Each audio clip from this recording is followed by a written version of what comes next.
আপনি নিরপেক্ষ নন, আপনি নিরপেক্ষতা হারিয়ে ফেলেছেন, কোন একটা দলের দিকে ঝুঁকে পড়েছেন। শেখ হাসিনা চলে গেছে, তার চেলা চামুন্ডারা এখানেই আছে। সেখানে শেখ হাসিনা চলে গেছে, তার আদর্শ নীতি বাস্তবায়নের জন্য তার দোসররা এখনো ঘাপটি মেরে বাংলাদেশের বিভিন্ন স্থানে বসে আছে। কিন্তু দুঃখের বিষয় হলো এই 92% মুসলমানদের দেশে যারাই শাসক ছিল তারা মুসলমানদের দিকে লক্ষ্য করে কোনো আইন প্রণয়ন করতে পারেনি, বরং সবসময় তাদের মাথার মধ্যে চিন্তা ছিল, ভাবনা ছিল ইসলামকে কিভাবে ধ্বংস করা যায়।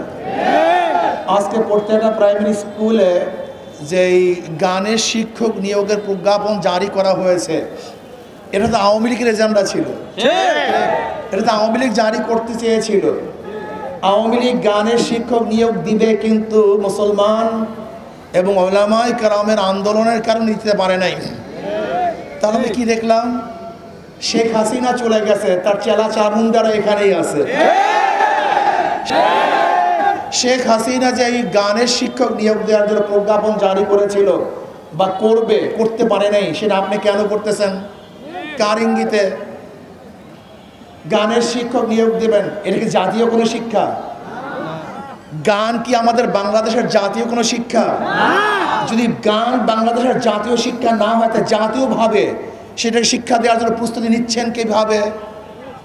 আমাদের ধর্মীয় শিক্ষা জাতীয় শিক্ষা, যেহেতু মুসলমানদের জন্য ধর্ম শিক্ষার ফরজে আইন। কোন মুসলমান ধর্মীয় শিক্ষায় শিক্ষিত না হলে সে মুসলমান হতেই পারবে না। কাজী জাতীয় শিক্ষা উচিত ধর্মীয় শিক্ষা। যদি কলেমা শিখতে না পারে, শুদ্ধভাবে বলতে না পারে, সে তো মুসলমান না। সূরা ফাতিহা সূরা যদি শুদ্ধভাবে পড়তে না পারে, তার তো নামাজই হবে না।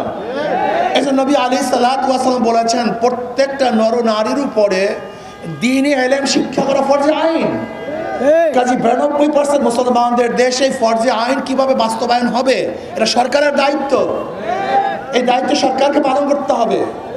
কাজে প্রত্যেকটা ধর্মীয় প্রতিষ্ঠানে ধর্মীয় শিক্ষা অর্থাৎ ইসলাম শিক্ষা দেওয়ার শিক্ষক নিয়োগ দিতে হবে। যদি নিয়োগ দিতে না চান, তাহলে আমি সরকারকে বলবো আপনাকে নিয়োগ দেওয়ার জন্য বাধ্য করব। আমরা দেখেছি আপনি নিরপেক্ষতা হারিয়ে ফেলেছেন।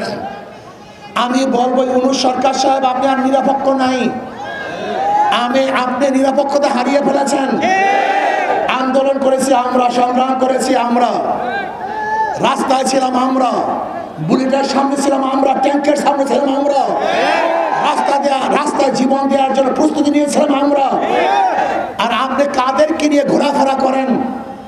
যারা স্পষ্ট বলেছে এই ছাত্র জনতার আন্দোলনের সাথে আমরা সম্পৃক্ত না, আপনি তাদেরকে গুরুত্ব দিবেন।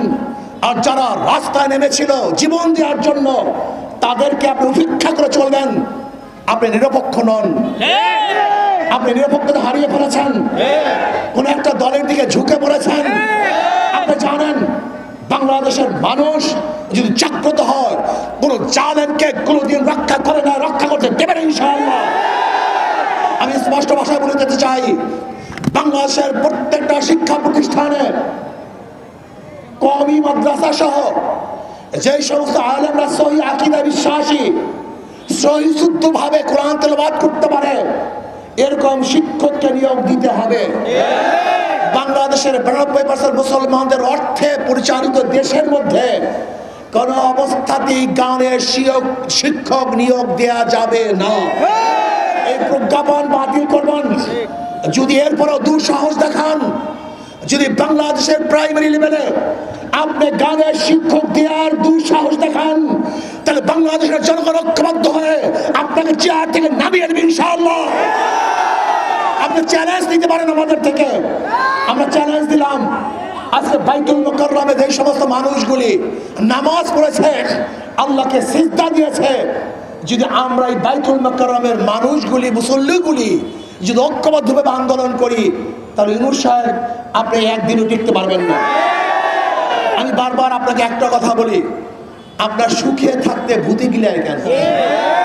আপনি ভালো আছেন, ভদ্র মানুষ, শিক্ষিত মানুষ, আমাদের দেশের বউরাও আপনি ভারতের এজেন্ডা পালন করবেন কেন? এই গান বাজনা ভারতের কৃষ্টি কালচার সংস্কৃতি, এটা বাংলাদেশের মানুষের সংস্কৃতি নয়, বরং এটা আমাদের জন্য হারাম। অনেক গান বাদ্য আমাদের জন্য হারাম। কাজে কোনো অবস্থাতেই জাতীয়ভাবে একটা হারাম কাজ চাপিয়ে দেবেন, এটা বাংলাদেশের তৌহিদি জনগণ সহ্য করবে না। আসুন, আমাদের দাবি আজকে দুইটা। একটা হলো বাংলাদেশের প্রত্যেকটা প্রতিষ্ঠানের ধর্মীয় শিক্ষক এবং ধর্মীয় পরীক্ষা 100 মার্কের নিতে হবে। আপনি আইন রাখবেন যে ধর্ম শিক্ষা দেওয়া হয় কিন্তু পরীক্ষা নেবেন না। এই সমস্ত ধ্বজাদারি ধোঁকাবাজি আইন আমরা পছন্দ করি না। যেখানে ধর্মীয় কিতাব থাকবে, বই থাকবে, 100 মার্কের পরীক্ষাও থাকবে এবং তার শিক্ষকও থাকবে। আর বাংলাদেশের জনগণের উপরে এই 92% মুসলিমদের উপরে কোনো অবস্থাতে গানের শিক্ষক চাপিয়ে দেওয়া যাবে না। এবং নাস্তিকতাবাদের যত থিওরি আছে, যেখানে ডারউইনের থিওরি, এই ডারউইনের থিওরি ইমান ঘাতক যে থিওরিগুলি আছে, বাংলাদেশের কোনো পাঠ্যপুস্তকে সেই সমস্ত নাস্তিকের পক্ষের ইসলাম বিদ্বেষী কোনো থিওরি থাকতে পারবে না। আসুন, এখন আমরা প্রতিবাদ জানাবো এবং যে সমস্ত ট্রান্সজেন্ডার সহ যে হাবিজাবি আমেরিকার এবং পাশ্চাত্যদের থেকে আনা সংস্কৃতি আমাদের বাংলাদেশের মানুষ কোনো অবস্থাতে সহ্য করবে না। কাজে সচেতন হন। এই দেশটাকে ধ্বংস করার চক্রান্ত আগের থেকেই চলতেছিল, এখনো চলতেছে, ভবিষ্যতেও চলবে। আর বাংলাদেশের মুসলমান আগের থেকে সজাগ ছিল, এখনো সজাগ আছে, ভবিষ্যতে ইনশাআল্লাহ তারা সজাগ থাকবে। আন্দোলন সংগ্রাম করে সমস্ত বাতিলদের সমস্ত কালো হাতকে ভেঙে চুরমার করে ফেলবে ইনশাআল্লাহ। আল্লাহ আমাদের সবাইকে কবুল করুন। এখন আমরা বিক্ষোভ মিছিল করব। আমাদের